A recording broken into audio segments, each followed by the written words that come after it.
Occasion ఏదైనా location ఎక్కడైనా తెలుగువారి వేడుక అంటే ఆలివ్ మిఠాయి ఉండాల్సిందే. నమస్తే, నేను Keshav. Welcome to Suman TV. ఆంధ్రప్రదేశ్కి టెస్లా మ్యానుఫ్యాక్చరింగ్ ప్లాంట్ రాబోతుందా?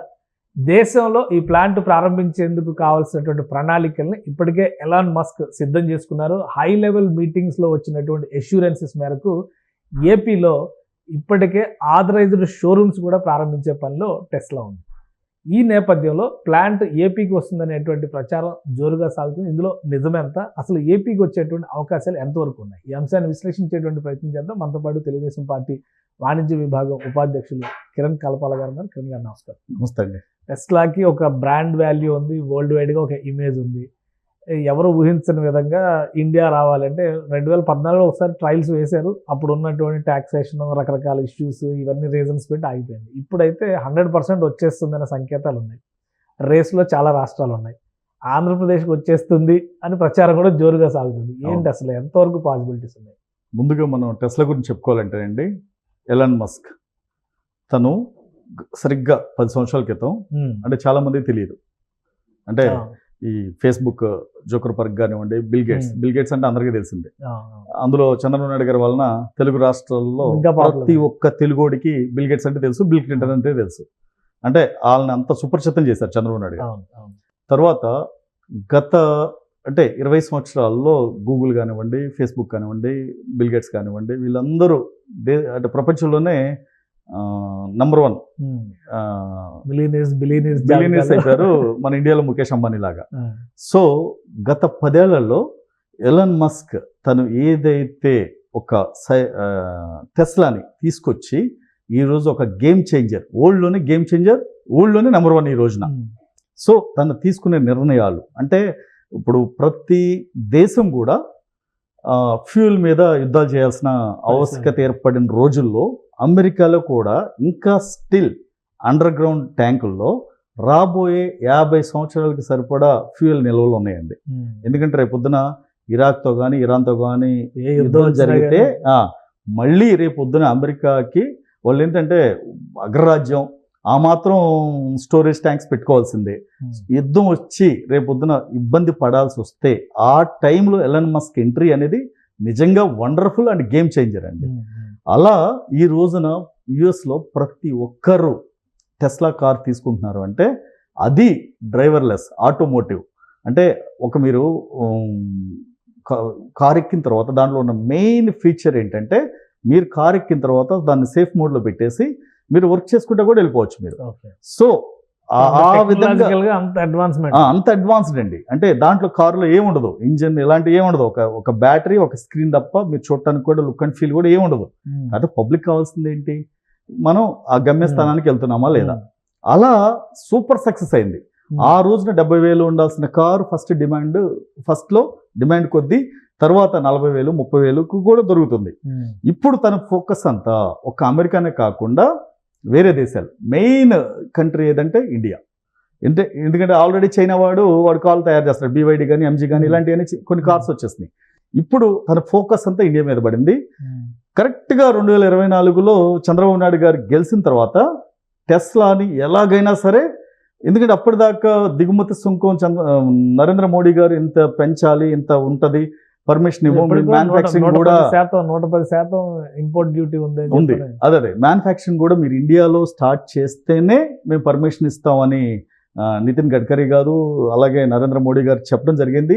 తర్వాత ఆయన, నేను మ్యానుఫ్యాక్చరింగ్ చేయను, నా మ్యానుఫ్యాక్చరింగ్ యూనిట్ అంతా అవుట్ ఆఫ్ అమెరికాలోనే ఉంది, అంటే చైనాలో ఉంది, నేను అలానే యుఎస్కి నేను ఎలా తెచ్చుకుంటున్నాను అసెంబ్లింగ్ యూనిట్, ఇండియాలో కూడా అసెంబ్లింగ్ యూనిట్ పెడతా అంటే ఒప్పుకోలేదు.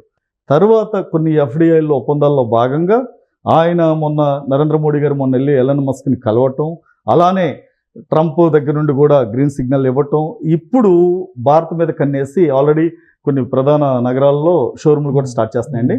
ఫస్ట్ ముంబై, తర్వాత ఢిల్లీ అని. ఇప్పుడు ప్రధానంగా టెస్లాకి పోటీ పడే రాష్ట్రాలు గుజరాత్ ఒకటి, మహారాష్ట్ర ఒకటి, ఆంధ్రప్రదేశ్ ఒకటి, కర్ణాటక ఒకటి, తమిళనాడు ఒకటి. ఇందులో ప్రధానంగా మెయిన్ ఫోకస్ అంతా గుజరాత్ ఒకటి, నెక్స్ట్ మహారాష్ట్ర ముందు రేస్ లో ఉంది, Maharashtra already authorized office open చేశారు పూణేలో. ఆల్రెడీ రేస్ లో ఉంది, మళ్ళీ ఎందుకో కొద్దిగా తగ్గారు. మెయిన్ ప్రధాన పోటీ ఈ రోజున గుజరాత్ అండ్ ఆంధ్రప్రదేశ్ ఉందండి. గుజరాత్ అక్కడ నరేంద్ర మోడీ గారు సొంత రాష్ట్రం అవటం, ఇక్కడ చంద్రబాబు నాయుడు గారు డైనమిక్ లీడర్ అవటం. ఈ మధ్యలో ఒక సెన్సేషన్ జరిగిందండి. ఏంటంటే అది చంద్రబాబు నాయుడు గారు ముఖ్యమంత్రిగా ఆయన హోదాలో ఆయన ట్రై చేయటమే కాకుండా మొన్న లోకేష్ గారు అమెరికా పర్యటనలో ప్రధానంగా ఫస్ట్ టార్గెట్ టెస్లా మీద పెట్టి వాళ్ళ హెడ్ ఆఫీస్ ఆస్టిన్, టెక్సాస్లో ఆస్టిన్ వెళ్ళి అక్కడ మార్కెటింగ్ హెడ్ వైభవ్ త్యాగి ఆయన్ని కలిసి, ఆయన ఇండియనేనండి, ఆయన కలిసి మాకు రాష్ట్రంలో ఉన్న వనరులు ఫెసిలిటీస్ మేము ఇచ్చే గవర్నమెంట్ నుండి ఇచ్చే లాభాలు, మీకు ట్యాక్స్ బెనిఫిట్స్ ఇవన్నీ చెప్పి బెనిఫిట్స్ అన్ని చెప్పి ఆయన ఒప్పించడం జరిగింది. ఇప్పుడు ఫైనల్గా టెస్లా అధికారికంగా నెల్లూరు జిల్లాలో లాంచ్ అవబోతుంది. అంటే నెల్లూరు కన్ఫర్మ్ చేసి డెఫినెట్ గానండి. నెల్లూరు జిల్లాలో శ్రీ సిటీకి దగ్గరగా నాయుడుపేటకి దగ్గరలో టెస్లా అనేది భారీ ప్రాజెక్ట్ ఒకటి రాబోతుంది. ఇది 100% 150% జరిగి తీరుతుంది. పక్క అండి ఇన్ఫర్మేషన్. ఏంటి ఆంధ్రప్రదేశ్ ఉన్న అడ్వాంటేజ్ అండి, ఎందుకంటే ఆంధ్రప్రదేశ్ ఆథరైజ్డ్ ఆఫీస్ లేదా రిజిస్టర్డ్ హెడ్ ఆఫీస్ అని పూణేలో రిజిస్టర్ చేశారు. ఫస్ట్ షోరూమ్ ముంబైలో స్టార్ట్ చేస్తున్నారు, ఢిల్లీలో స్టార్ట్ చేస్తున్నారు. సో వాటికి ఉన్న ఫ్లెక్సిబిలిటీస్ ప్రకారం చూస్తే మహారాష్ట్ర ఒక చాయిస్ అవ్వచ్చు. గుజరాత్ మీరు అన్నట్టుగా ఆల్రెడీ టాటా ఉంది, ఇంకా అక్కడ పెద్ద కంపెనీలు కొన్ని వర్క్స్ వ్యాగన్ కూడా మహారాష్ట్రలో ఉన్నట్టుంది. సో అంటే ఇవన్నీ అక్కడ కంపెనీలు ఉన్నాయి. గుజరాత్ రేస్ లో ఉన్నది. ఆంధ్రప్రదేశ్లో మ్యానుఫ్యాక్చరింగ్ ముఖ్యంగా చూస్తే మనకి ఇజూజీ ఒకటి, కియా మోటార్స్ ఒకటి కనిపిస్తుంది. సో ఇవి రెండు కాకుండా ఇంకా తమిళనాడులో హుండై చాలా మ్యానుఫ్యాక్చరింగ్. అంటేనండి ఇప్పుడు టెస్లా ఎలన్ మస్క్ ఆంధ్రప్రదేశ్ లో కియా ఉందా లేదా సుజుకి మోటార్స్ ఉందా అని చూసి బిజినెస్ స్టార్ట్ చేయడం. ఏ రీజన్స్ మీద ఆంధ్రప్రదేశ్ అదే చెప్తున్నాను. ఎందుకంటే తన ఒక ప్రపంచ బిలియనీర్ కాబట్టి తనేదో వేరే కార్స్ తో పోటీ పడి తను చేయడండి. తన బిజినెస్ స్ట్రాటజీ అంతా డిఫరెంట్ దెన్ అదర్స్. సో తనకి కావాల్సింది ఏంటంటే స్టేబుల్ గవర్నమెంట్ ఫస్ట్ థింగ్ ఒకటి. నెక్స్ట్ ఒక ట్రాక్ రికార్డ్ అండి. ఒక సీఎంగా చంద్రబాబు నాయుడు గారికి ట్రాక్ రికార్డ్ ఉంది. సెకండ్, నెక్స్ట్ మొన్న గెలిచిన కూటమి ప్రభుత్వం 161 సీట్లతో 164 సీట్లతో ఈ రోజున ఆంధ్రప్రదేశ్లో అంటే ప్రధానంగా మ్యానుఫ్యాక్చరింగ్ సెక్టార్ మీద ఫోకస్ పెడుతూ ఈ రోజున దేశంలోనే ఆంధ్రప్రదేశ్ అనేది చంద్రబాబు నాయుడు గారిని చూసి ఒక బ్రాండ్ ఇమేజ్ వచ్చిందండి. మెయిన్ రేపు ఎలన్ మస్క్ ఆంధ్రప్రదేశ్కి రావడానికి ప్రధాన కారణం సిబిఎన్ అనే ఒక బ్రాండ్ అండి. ఎందుకంటే సిబిఎన్ అనే బ్రాండ్ ఒకటి. నెక్స్ట్ చంద్రబాబు నాయుడు గారు టెస్లా కార్ పెట్టడం అంటే ఈ ఏపీలో స్టార్ట్ చేయటం వలన టెస్లాకు వచ్చే ప్రమోషన్ అండి. ఇక్కడ ఎలన్ మస్క్ అనే అంటే ఒక టెస్లా ఓనర్, ఆయన బ్రాండ్ అయితే రేపు మ్యానుఫ్యాక్చరింగ్ యూనిట్లో ఆంధ్రప్రదేశ్లో స్టార్ట్ చేస్తే చంద్రబాబు నాయుడు గారు కూడా ఒక బ్రాండ్ అంబాసిడర్ అండి.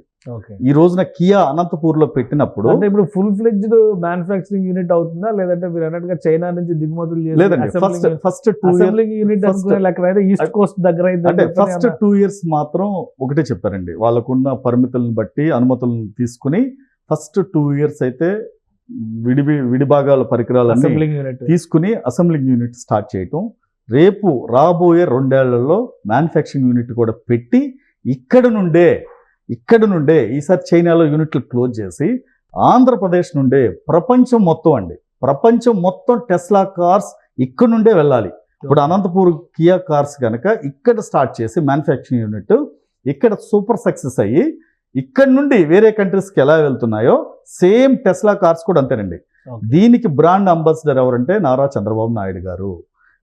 తర్వాత ఇప్పుడు కియా మోటార్స్ కి సంబంధించినటువంటి ల్యాండ్ దగ్గరే కొంత ల్యాండ్ ఉంది, అక్కడ పెట్టొచ్చు అని ఒక చర్చ జరిగింది. 2-3 ఆప్షన్స్ డిస్కషన్ జరిగింది. కియా మోటార్స్ కూడా ఆల్రెడీ ఎలక్ట్రిక్ వెహికల్స్ అనేటువంటి దీంతోనే ప్లాట్ఫామ్స్ డెవలప్ చేశారు కాబట్టి అవన్నీ దగ్గర ఉంటే బెటర్ అని ఒక డిస్కషన్. ఇప్పుడు నెల్లూరు ఆప్షన్ తీసుకోవడానికి రీజన్ ఏమైనా ఉందా? నెల్లూరు ఆప్షన్ తీసుకోవడానికి ఏంటంటే రేపు నెల్లూరు కృష్ణపట్నం పోర్టు దగ్గరగా ఉండటం, అలానే శ్రీ సిటీ ఒక mega unit manufacturing unit hub అక్కడ దగ్గరగా ఉండటం, అలానే నాయుడుపేట అక్కడ ల్యాండ్ కావాల్సినంత ల్యాండ్ ఉండటం, అలానే చెన్నైకి ఈ నాయుడుపేట దగ్గరగా ఉండటం, ఇవన్నీ కలిసి వచ్చే అంశాలండి. తర్వాత జాగ్రఫీ పరంగా అది ఒక అడ్వాంటేజ్ ఉన్నటువంటి లొకేషన్. డెఫినెట్ గా అడ్వాంటేజ్ అండి. రేపు పొద్దున అక్కడి నుండి రేపొద్దున విడిభాగాలు కానివ్వండి, కార్స్ కానివ్వండి, తయారైన కార్స్ మీకు సీ ద్వారా ఎక్స్పోర్ట్ చేయడానికి తను వేరే కంట్రీస్, అంటే ఇప్పుడు ఇండియా మీద ప్రధాన ఫోకస్ అండి, తరువాత వేరే చిన్న చిన్న కంట్రీస్ మీద కూడా ఫోకస్ పెట్టాలి అంటే డెఫినెట్ గా ఆంధ్ర అనేది హబ్ అవుతుందండి. ఇంకొకటి తీర ప్రాంతం, సుదీర తీర ప్రాంతం, మీకు నెల్లూరు నుండి ఇటు శ్రీకాకుళం తడ వరకు, ఆల్మోస్ట్ విజయనగరం, విశాఖపట్నం తడ వరకు ఒక సుదీర్ఘ ప్రాంతం, తీర ప్రాంతం ఉన్నది ఒక ఆంధ్రప్రదేశ్కేనండి. ఇది కూడా ప్రధాన అడ్వాంటేజ్ అండి. ఇప్పుడు టెస్లా రావడానికి కూడా ఈ తీర ప్రాంతం, అలానే నారా చంద్రబాబు నాయుడు గారు, నారా లోకేష్ గారు మొన్న వెళ్ళి ప్రజెంటేషన్ ఇవ్వటం, ఇక్కడ ఆంధ్రప్రదేశ్లో ఉన్న వనరులు, కష్టపడే తత్వం, తెలుగువారంటే ఎలాన్ మస్క్ ఒక అపారమైన గౌరవం, ప్లస్ అది కాకుండా చంద్రబాబు నాయుడు గారు అంటే విపరీతమైన అభిమానం, ఇవన్నీ కలిపి టెస్లా ఆంధ్రప్రదేశ్ రావడానికి ప్రధానమైన అంశం. అఫీషియల్ గా ఎప్పటిలాగా అనౌన్స్మెంట్ వచ్చే అవకాశం అంటే అఫీషియల్ గా అంటేనండి, ఇప్పుడు ఆల్రెడీ టాక్స్ అయిపోయినాయి, ల్యాండ్ చూశారు ఆల్రెడీ, ఇది ఇంటర్నల్ గా ల్యాండ్ విజిట్ కూడా జరిగిందండి. ల్యాండ్ విజిట్ జరిగింది, వాళ్ళు ఆల్రెడీ చూశారు. చూసిన తర్వాత ఇక్కడ ఒకటేనండి నమ్మకం.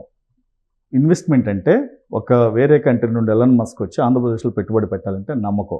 ఆ నమ్మకం కలిగించే వ్యక్తులు ఎవరండి? నారా చంద్రబాబు నాయుడు గారు. ఎందుకంటే ఆయనకున్న ఇమేజ్ అనండి, ఆయనకున్న బ్రాండ్తోనే టెస్లా కాదు, రేపొద్దున మైక్రోసాఫ్ట్ తీసుకొచ్చి అమరావతిలో ఆఫీస్ పెట్టినా ఆశ్చర్యపడే అవసరంలా. ఎందుకంటే రేపొద్దున వారన్ బఫెట్ ఆయనైనా సరే ఆ వాల్మార్ట్ గ్రూప్ని తీసుకొచ్చి ఆంధ్రప్రదేశ్లో పెట్టినా ఆశ్చర్యపడే అవసరంలా. ఎందుకంటే ఆయనకున్న బ్రాండ్ అది. ఆ రోజున 2000 సంవత్సరంలో బిల్ గేట్స్ కోసం ఆయన ఎలా తిరిగాడో, ఈరోజు నారా లోకేష్ అమెరికా వీధుల్లో కానివ్వండి, ప్రపంచ వీధుల్లో అలా తిరుగుతున్నారు రాష్ట్రం కోసం. సో డెఫినెట్గా ఎలాన్ మస్క్ రేపు ఆంధ్రప్రదేశ్లో టెస్లా కంపెనీ పెట్టడం ఖాయం, అది కూడా నెల్లూరు జిల్లాలో నాయుడుపేట దగ్గర.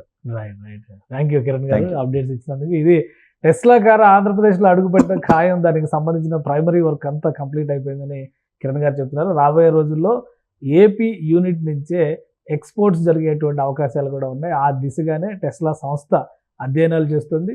అతి త్వరలో అధికారిక ప్రకటన ఉంటుంది అంటున్నారు. ఇది special discussion. Keep watching. Suman టీవీలో మీ పర్సనల్ అండ్ బిజినెస్ ప్రమోషన్స్ కోసం కింది నెంబర్కి కాంటాక్ట్ చేయండి.